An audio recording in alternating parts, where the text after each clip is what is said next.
Fat Albert and the Cosby Kids is one of the most iconic cartoons of the early 1970s that teaches kids positive morals and educational lessons. With 8 seasons, 110 episodes, and an action-packed movie, it's fair to say the show earned its place in cartoon history. It taught kids real-life lessons, had positive messages, and valuable life lessons for all ages. In this video, we'll look back and explain in detail from the beginning of the show to the end what Fat Albert and the Cosby Kids were all about, the various life lessons, and the controversies surrounding Bill Cosby and the Cosby Kids. Before we start, we need some background information.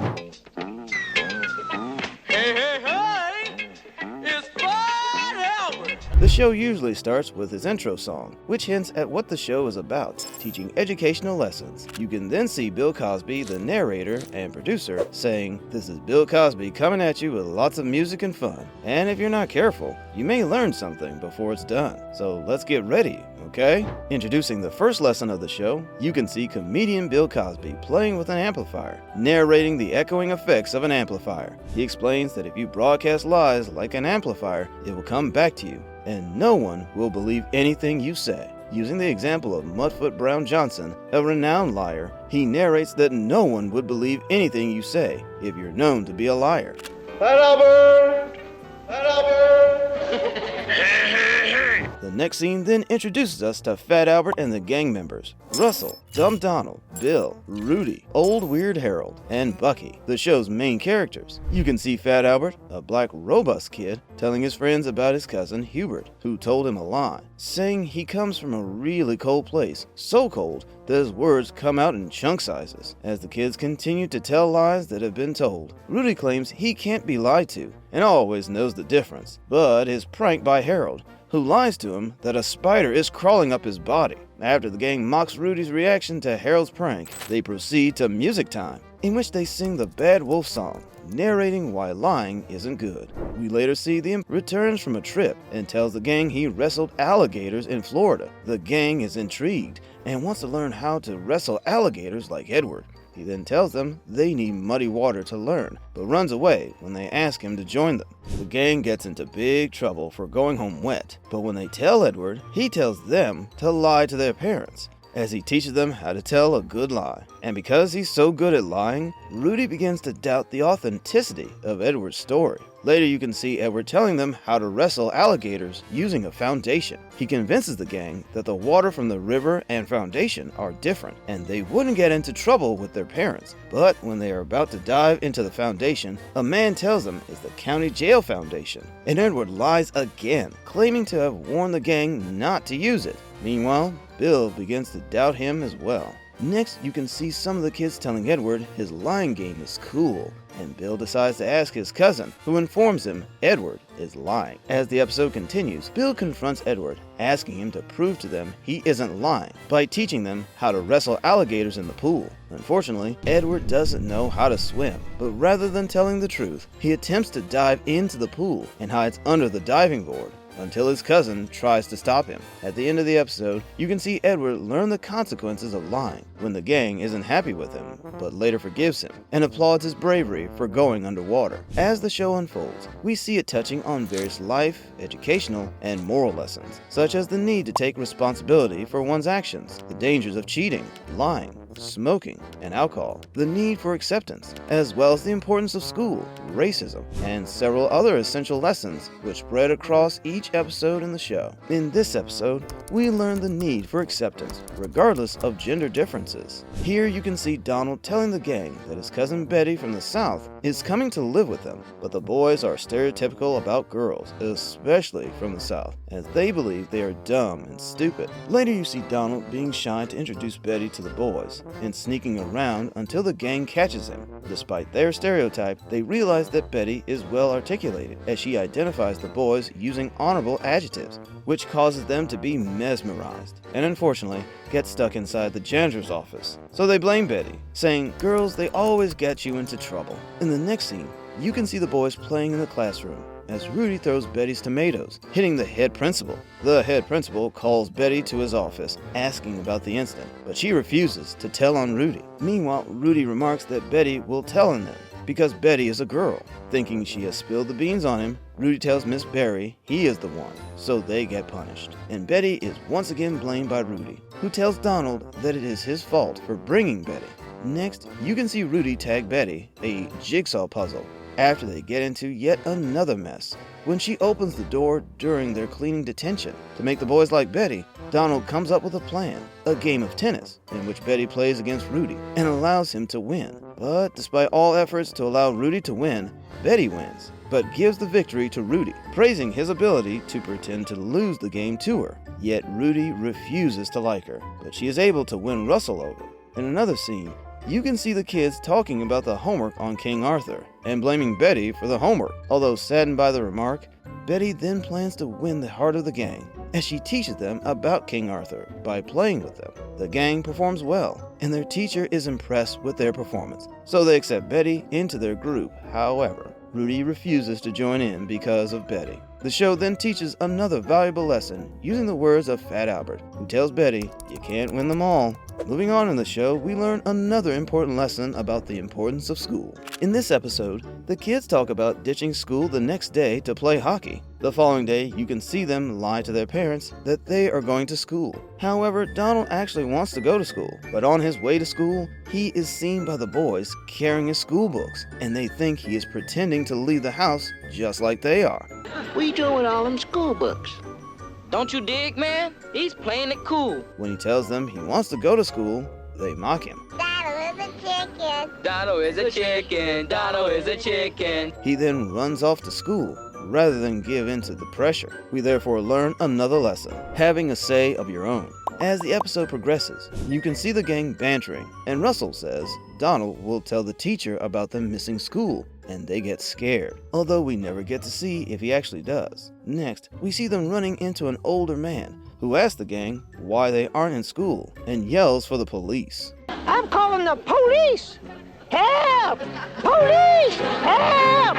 These kids are messing up an old man with his junk wagon! Help! As they go on to play hockey, they meet two hockey addicts who tell them how playing hockey has led to their downfall, reminding them of the importance of going to school. At the end of the episode, Bill Cosby then emphasizes why going to school is necessary.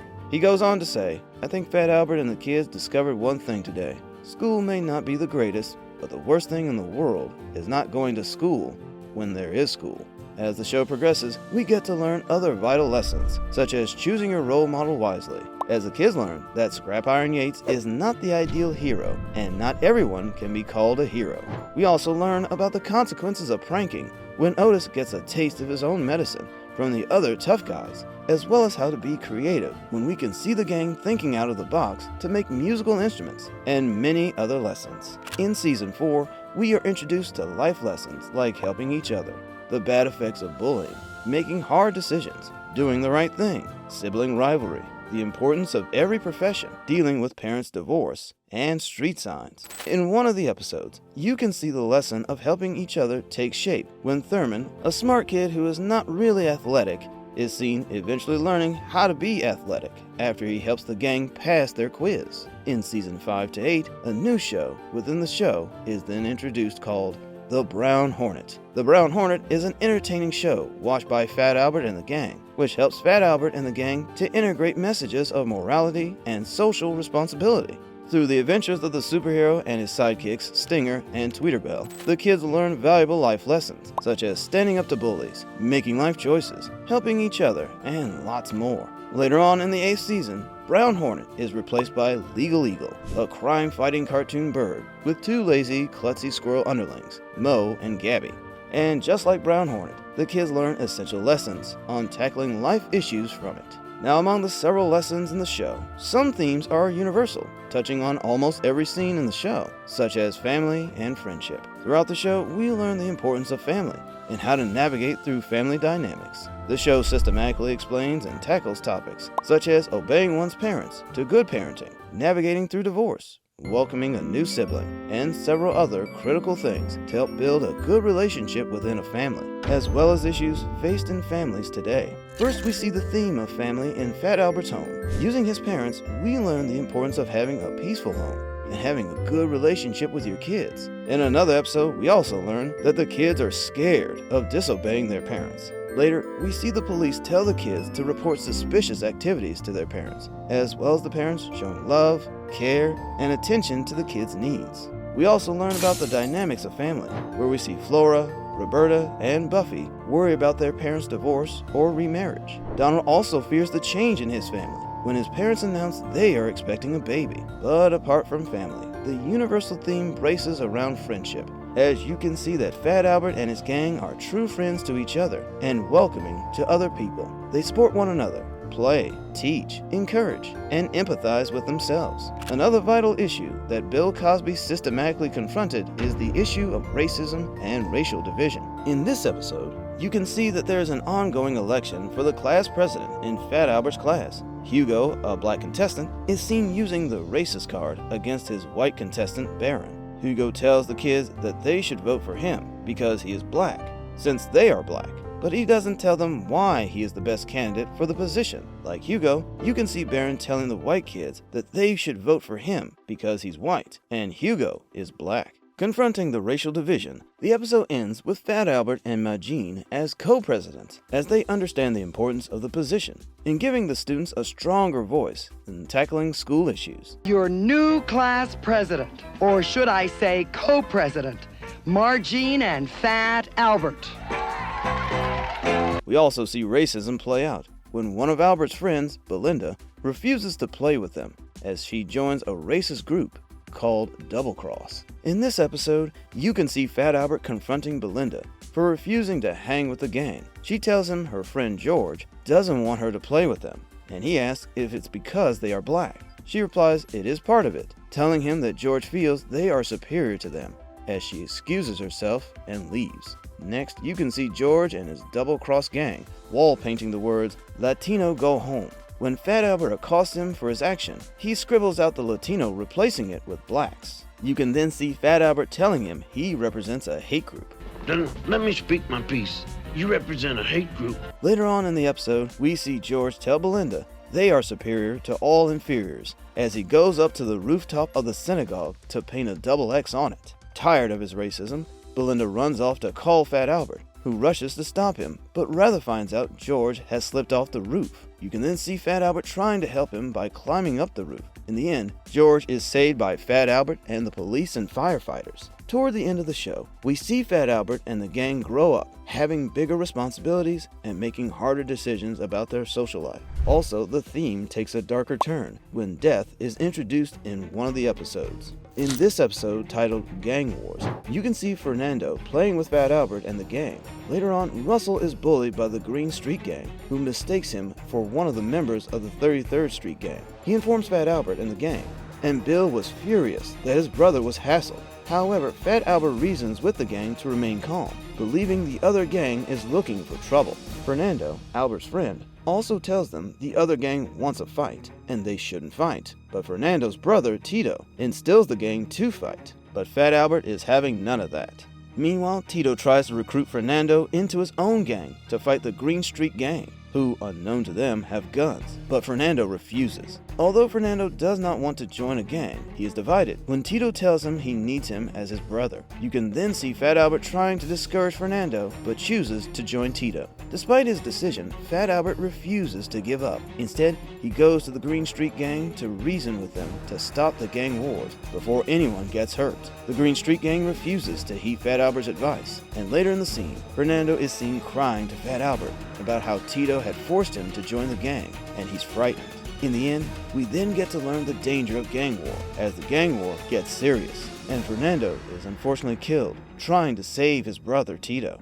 You see, these characters in the show are quite unique. While some are based on real-life characters in the poverty-stricken neighborhood of North Philadelphia, where Bill Cosby grew up, others have special needs and impairments, teaching yet another lesson of social acceptance and bringing to light many issues that children face today that could result in name-calling. The main character, Fat Albert, is an obese kid, based on Bill Cosby's childhood friend, Albert Robertson. Although insecure about his weight, he is athletic and always tries to do the right thing. In this episode, you can see that Fat Albert is divided between reporting Franny's brother Muggles, a narcotic dealer, and not reporting him to save his friendship with Franny. However, with the advice of his parents, he chooses to do the right thing. We also see him try to do the right thing by obeying traffic lights, putting back the clothes on the line when he mistakenly knocks them down, and telling the kids to resist smoking and other negative acts. Fat Albert is the leader of the gang and the biggest in the gang. Despite his weight issues, we learn that the kids believe Fat Albert to be underweight for a competition, causing them to feed him numerous meals in order to win the competition. Unfortunately, it doesn't seem to go well for the gang, as Fat Albert begins to have a running tummy during the competition, and they lose, teaching them the consequences of overeating. Nevertheless, Fat Albert is the voice of reason in the gang, and a good kid. Mushmouth is another character with a special defect, as he has a speech impairment. Yet the gang loves and accepts him, and he is never mocked in the show. Dumb Donald, on the other hand, is as intelligent as a dummy, yet he thinks for himself, and is not easily swayed. Harold is as clumsy and weird as it gets. However, he is also smart. Rudy, the most pompous and cockiest of the kids, always gets himself into trouble, but despite his dismissive and pompous personality, he is a good kid with a good heart. Bill is based on comedian Bill Cosby himself, and another voice of reason in the group. He also is mindful of the attention of people and always tries to keep his brother Russell out of trouble. Russell Cosby, Bill's younger brother, is based on his real-life brother Russell. He is very blunt and audacious, and despite being the youngest and smallest in the group, he seems to always banter with Rudy. Apart from the main characters, we meet others, such as Pee-wee, Haywood, Shauna, Mudfoot, and Dennis, with special needs, defects, and impairments. In this episode, we are introduced to Pee-wee, a short kid with a small stature, causing him to be mocked by others and feel left out. Here, you can see Pee-wee asking to join the gang in playing their basketball game. However, despite having their own defects, the gang quickly dismisses Pee-wee from joining the gang. You then see Fat Albert telling Pee-wee it's because they are already complete and there's no slot left. So Pee-wee steps aside to watch, hoping there is a slot. As luck would have it, Rudy feels sick, and Pee-wee steps in to replace him. However, despite all his efforts, he loses to Bill's team and wants to leave, as he begins to feel like he can't do anything right because he's short. However, he is called back by Fat Albert, who encourages him not to give up. The game continues, but unfortunately, he would again cause Fat Albert's team to lose and is blamed and mocked by other team members. Later, you see Fat Albert and Bill talking to other gang members to stop picking on Pee-wee. Toward the end of the episode, we learn that despite being small, Pee-wee is good at playing football and has an advantage that most tall people don't. He can easily access some places. Here, after the ball gets stuck into a hole during the game, Cluck, the gang's pet duck, goes after the ball, but gets stuck inside. And as the owner of the ball from the rival team attempts to go after the ball, he also gets stuck. He's eventually pulled out, and Fat Albert encourages Pee-wee to help get the ball, and Pee-wee goes in and retrieves Cluck and the ball. You can then see the other gang applauding Pee-wee and praising his cool ability. In another episode of the show, we learn about dealing with the impediment of sight. Here, you can see Haywood reading a book when Bill trips over his head without catching the ball, but he thinks it's Fat Albert. Later, you see Fat Albert trying to give Haywood the baseball bat, but he doesn't see when Fat Albert throws the baseball bat at him. The kid thinks he's funny and he plays along. Next, you can see Haywood picking up a broomstick instead of the bat to play, and he neither sees when Fat Albert throws the ball at him. In another scene, Haywood runs into an old man while playing with the gang, and he tells him he can't see him. The old man gives him bottles, telling him to make glasses out of them. Later on in class, Miss Berry asks Haywood to read a poem, but Haywood doesn't even know he is holding the book the wrong way and can't see what he's reading, so he reads the wrong thing, and his classmates laugh at him. Eventually, Haywood is sent to the principal's office, where he is asked to see an optician, who recommends he wears glasses. He is adamant initially, and he thinks he will be mocked, but agrees to wear it. And at the end of the episode, you can then see that Haywood can see the ball, and catches the ball during the game, helping the River Gang win against the Fat Albert Gang. Realizing the advantages of wearing glasses, the whole gang is seen wearing glasses the following day at school. Apart from this impediment, the show also features other impediments, like retardation, hearing loss, and bad foot.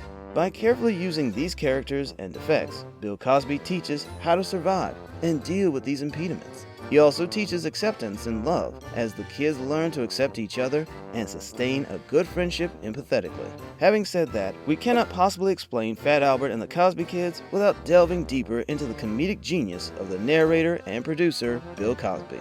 Known and celebrated for his humor, wit, and positive portrayals of African American characters in his shows, Bill Cosby is a proud receiver of several comedic and acting awards, including Primetime Emmy Awards, Grammys, and several other awards and honorary degrees. Throughout the 8 seasons of Fat Albert and the Cosby Kids, we see Bill Cosby giving a word of advice, introducing and summarizing every lesson learned during the episodes. Being a comedic genius, Bill Cosby also adds a comedic touch to the show, thus making it engaging and entertaining for kids. While it's undeniable that Bill Cosby was indeed a great comedian, unfortunately, as the years went by, the shining veneer of his public persona began to crack, following the scandals against him in late 2014. It was alleged that he had assaulted dozens of women throughout his career, as far back as 1967, when he was said to have attempted to assault a lady known as Carla Ferrigno while on a date. And as years passed, approximately 60 other women accused him of sexual harassment, assault, drug-facilitated sexual assault, child sexual abuse, sexual battery, and misconduct. At first, these alleged stories were whispered in hushed tones, relegated to the shadows of Hollywood gossip, and as you would expect, many were in shock, as no one would believe that Bill Cosby, who portrayed positive morals and life lessons, could have done such a thing. But with each revelation, a haunting pall was cast over the legacy of Bill Cosby. Now, one incident stood out among the allegations that surfaced. A moment during an interview where Bill Cosby's conduct made Sofia Vergara visibly uncomfortable. In this video clip, you can see Bill Cosby staring sheepishly at Sofia Vergara during an interview. Later on, he is seen making sexual remarks about her outfits. At first, it seems Sofia is unaware of the sexual undertone in his remarks and seems to be smiling. As the interview continues, his advances worsen as Bill Cosby cringingly mops into her space, staring deeply at her, saying, "You make him feel young again." Although the audience finds his remarks comedic, it appears that Sofia begins to feel uncomfortable when he continues staring at her. She then says, "This is too sexy, I'm leaving," and turns away. Apart from this sexual scandal, another trending video of Bill Cosby snapping at a publicist surfaced, adding an even more confusing cast on his morals. In this video clip, you can see the comedian talking about parenting in the black community during Barack Obama's presidential regime. Still, while answering, he snaps at the publicist, who interrupted his interview. He then tells the publicist he intends to answer the question. Unfortunately, these scandals were not taken lightly, and in 2018, Bill Cosby's legendary career slowly came to a halt as he was convicted and jailed for 3 counts of aggravated incident assault against Andrea Constant, a former mentee of his. However, in June 2021, his conviction was overturned by the Supreme Court of Pennsylvania for violations of the 5th Amendment and 14th Amendment rights, making him a free man. Sadly, the damage had already been done to his career, and his comedic genius is now reduced to nothing more than a story of the past. It is hard to reconcile how Bill Cosby went from being a comedic genius to his current status of an alleged multiple sexual assaulter. It would appear that Bill Cosby might have been teaching kids and influencing African American society positively with his shows, without imbibing in himself some of the valuable lessons that would have aided his career from its demise. Nevertheless, we can all agree on one thing. His shows truly did have a positive impact on African American society.